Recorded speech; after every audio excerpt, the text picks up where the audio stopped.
Honestly, a brother who can only get day labor jobs with a middle school education is nothing but a burden to us. Ha ha ha. The father of the groom, whom I met for the first time at my sister's wedding, insulted me like that during his speech. If this continues, my sister's big day will turn into a sad memory. Feeling many emotional glances directed at me, I was thinking about how to respond when. That's enough. My sister, with tears streaming down her face, suddenly stood up. I was told to keep this a secret from my brother, but the truth is, my name is Mike. I may look like any other kid, but my parents were something else. I know it's not good to talk about your parents that way, but they were really awful, and I hated them. The only reason I didn't run away from them was because of my sister. My dear sister is named Emily. I couldn't stand seeing her get hit by our parents. Maybe I also wanted to protect her as her older brother. I don't consider my parents to be real parents. Why? Because they were always fighting and never showed us any love. Sure, they gave us food, but it was only one meal a day, and on school days, we didn't even get that. There's school lunch, so there's no need to feed you at home. That was my mother's opinion. Because there was nothing to eat at home, I always made sure to eat as much as I could at school. Sometimes, when a classmate was absent, I would get permission from the teacher to take home leftover bread or desserts and secretly eat them to stave off hunger. During summer vacation, both Emily and I would lose weight and go back to school looking thinner. Our teacher, Mr. Smith, suspected that my parents were neglecting us. Thankfully, we weren't subjected to physical abuse, but the neglect we experienced is what you would call child abandonment or child neglect. Mr. Smith even came for a home visit to subtly check on our environment, but my father would say, "Mind your own business." My mother would chase him away, saying, "A mere teacher shouldn't interfere with family matters." Our neighbors seemed concerned about the abnormality of our home but hesitated to help openly, perhaps fearing the consequences. That's fine. It's natural for everyone to prioritize their own safety and protect their families. It's only natural to think that getting involved in facing the fallout isn't worth it. So, I decided to prioritize protecting Emily above all else. When we were both suffering from the lack of attention and nutrition from our parents, an incident occurred at our house. While we were at school, our parents got into a huge fight that ended up involving the police. They threw things at each other, broke windows, and screamed at the top of their lungs, prompting the neighbors to call the police. Their fight was so intense that the responding officers had to physically restrain them. My father was injured by shards from a broken vase. And my mother was beaten so badly her face was swollen. After receiving treatment at the hospital, both were charged with assault and taken into custody. During their questioning, our neglect also came to light. At first, there was talk of sending us to a foster care facility since we were minors, but our distant relatives, the Johns, stepped up and offered to take us in. It was Tom who came to pick us up, and we had always affectionately called him Uncle Tommy even before then. We had to transfer to a new school, but since Uncle Tommy and his wife, Natalie, were always kind to us, we accepted their offer without hesitation. Tom and Natalie ran a small handyman business. I continued my education up to middle school while observing their work. During summer breaks, I would help with the business. The smiles and gratitude from the neighbors showed me the joy of the handyman work. So, when it came time to decide on my future in my third year of middle school, I chose to join the handyman business without hesitation. Tom and Natalie told me, "You can go to college if you want," but I turned down their offer. They weren't wealthy, yet they took us in. I didn't want to be a further burden. I wanted to earn the money for Emily's education myself. By taking on the heavy and demanding tasks, I wanted to contribute to the handyman business and repay the couple for their kindness. So I have no regrets about my choice. Emily also took the initiative to help with housework and grew into a well-liked young woman in the neighborhood. With Emily handling the household chores, the couple and I could focus on work, and the handyman business thrived. However, just before Emily graduated high school, another incident occurred. That day, I had taken the day off to buy a gift to celebrate Emily's acceptance into college and was at the department store. The incident was that Tom and Natalie got into an accident while out on a job. The only consolation was that they died instantly without suffering. With the help of our relatives, we managed to hold the funeral, but we lost our last dependable guardians and were left on our own again. Although it was lonely, we couldn't afford to stop moving forward. According to their will, I inherited the handyman business. I'll quit college and help you, Mike. Don't be silly. You worked so hard to get into college, so go and study. But you need to study hard, get a good job, and be happy. Mike. I managed to convince Emily, who was ready to give up college, to stick to the original plan and send her off. I didn't want Emily to suffer, and I wasn't going to change my mind about that. Her college was out of state, and she was moving into a dorm in the fall. We stayed in touch regularly after she started college, updating each other on our lives. Emily graduated on time and got a job at the company she wanted. She steadily built her career, and after about 3 years, she told me she was getting married to the man she had been dating. Congratulations, Emily. Thanks, Mike. I could tell from her excited voice over the phone that she was genuinely happy. It's all thanks to you that I got to go to college. It's your hard work that paid off. It's hard to believe little Emily is getting married. I'm so proud. Hey, stop talking like that. When I mention something from my childhood, Emily reacts. I secretly smile, imagining her face turning red with anger. Emily I had always protected was getting married. I had always wished for her happiness. Despite being born to such toxic parents, she grew up to be a kind person. I wanted her to be the happiest person in the world. Hey, Mike, I have a favor to ask. I'll do anything for my sweet sister. We're having the wedding in the next county. Will you come? The wedding? Of course, I wanted to attend my dear sister's big day, but I only had a middle school education.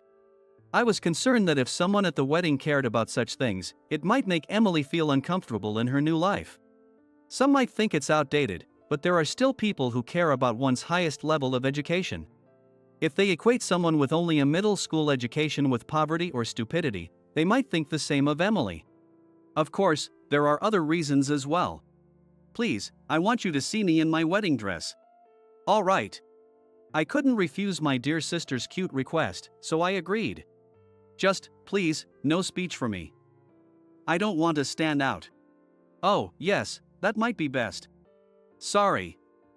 But I am truly happy for your happiness. I know, thank you. Understanding my feelings, Emily accepted my request without saying much. Relieved, I eagerly looked forward to the days leading up to her wedding. On Emily's wedding day, I dressed sharply and headed to the venue. Emily greeted me happily and introduced me to her in-laws. Are you Emily's brother? I'm Tom, nice to meet you. Thank you for the kind introduction. Nice to meet you too. Your name is Tom? It's the same as someone who helped us a lot. It feels like fate. Haha, I guess you two are really siblings. Emily said the same thing when we first met. Come on. That's what started our relationship. Emily cheerfully explained how they met. I was reassured to see that Tom seemed to genuinely care for her. Tom helps his father, the company president, and works very hard. It reminded me of you, Mike. I can see how much Emily cares for you. I'm envious because I don't have any siblings. Is that so? I felt confident that Tom would make Emily happy, so I shook his hand firmly. Please take care of Emily. She's the sister I've always protected and cherished. Tom, receiving my sentiment, nodded yes with a serious expression. Yes. I promise. His strong words reassured me, and I felt a weight lift from my shoulders. So, I found out that Tom is a serious and kind person. Next, it was time to meet Tom's parents. I wondered what kind of people they would be as we headed for the introductions. This is my father-in-law, and my mother-in-law is over there talking to a guest. John, this is my brother. Nice to meet you, I'm Mike, Emily's brother. I'm John, Tom's father. His haughty demeanor matched that of a company president. Emily had explained that John was an old-fashioned man who had built his company from the ground up. I could understand why he couldn't afford to be lenient. So, what kind of work do you do? What's your highest level of education? I had expected this question, so I wasn't surprised, though the directness was a bit much. Emily looked worried, but I smiled and answered calmly. I run a handyman business. My highest level of education is middle school. What? I have no regrets about my life choices. I take pride in my work as a handyman. There is nothing to be ashamed of. A handyman? Isn't that just day labor? When he said that with a completely exasperated look, I thought, oh, he's the type who cares about academic background. The ceremony felt more like a party hosted by the groom's family than a wedding. There were several moments clearly designed to flatter John, causing many guests to smile wryly. After the costume change, it was time for John's speech. Tom is truly exceptional, and I am confident he will continue to grow the company after me. The bride, Emily, is also wonderful. And I trust she will support him well. John might be a bit tipsy. His speech was fluent, but his eyes were slightly red. Still, I was genuinely happy that he acknowledged Emily. Feeling a surge of pride, I quickly dabbed my eyes with a handkerchief to catch the tears. But I do have concerns. Specifically, about Emily's brother. John's tone grew sharper, and I looked up. Mike only has a middle school education. That alone is an issue, but his profession is even more troubling. Oh no. The room started to stir at John's words. In today's society, it's problematic enough that the future brother-in-law of a company president is a mere handyman. Don't you all agree? His disdainful tone made it clear he was belittling me. It's one thing if he genuinely believed that.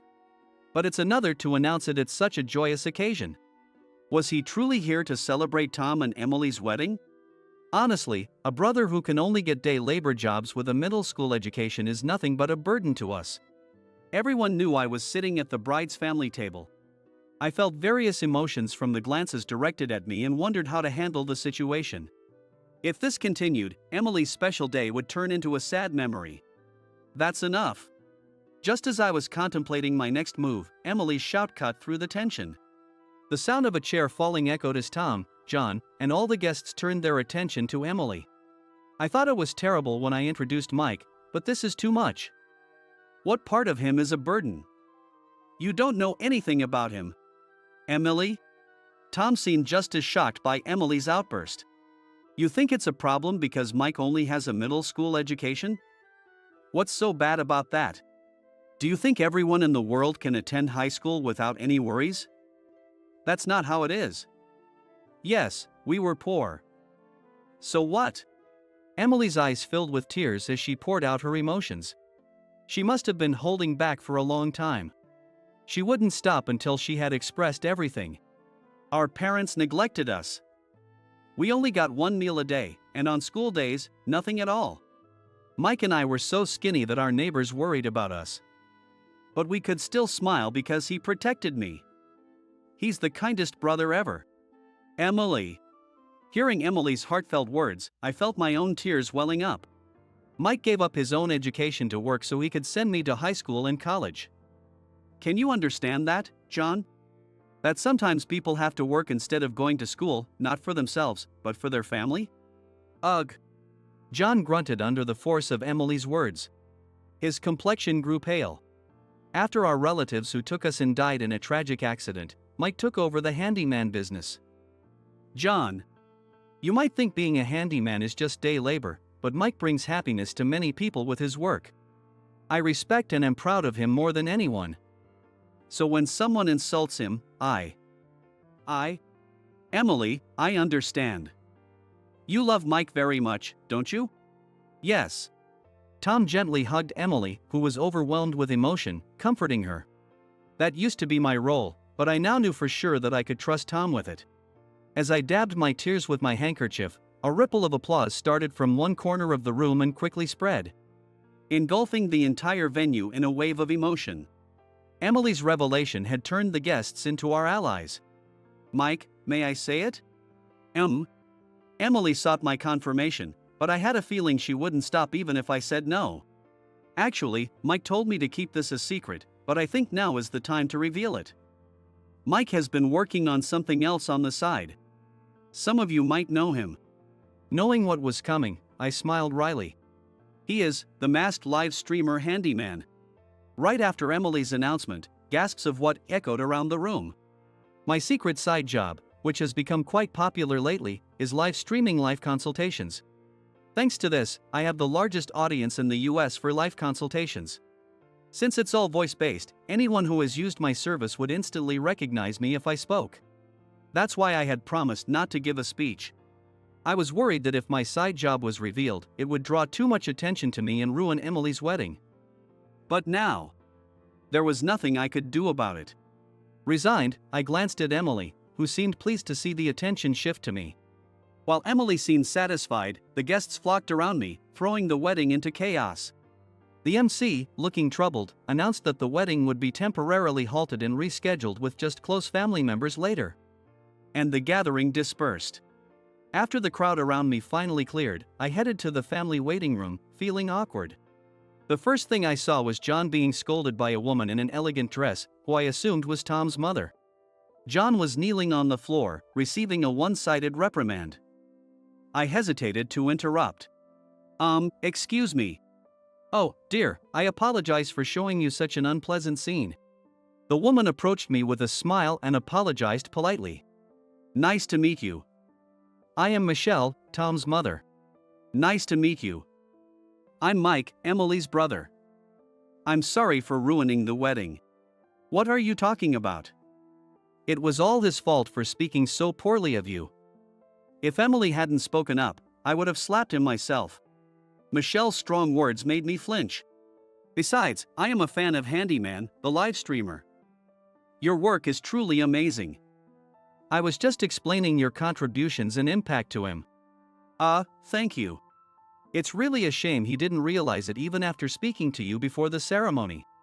I was happy that Michelle was a fan, but I couldn't help thinking that it wasn't John's fault for not knowing about Handyman. May I say something? Yes? I want to apologize and make amends with Mike. In that case, go ahead.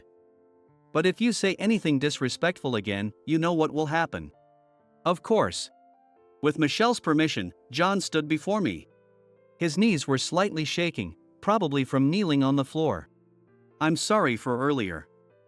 Even though I didn't know what you do, it was inappropriate to say those things in front of everyone. He apologized deeply.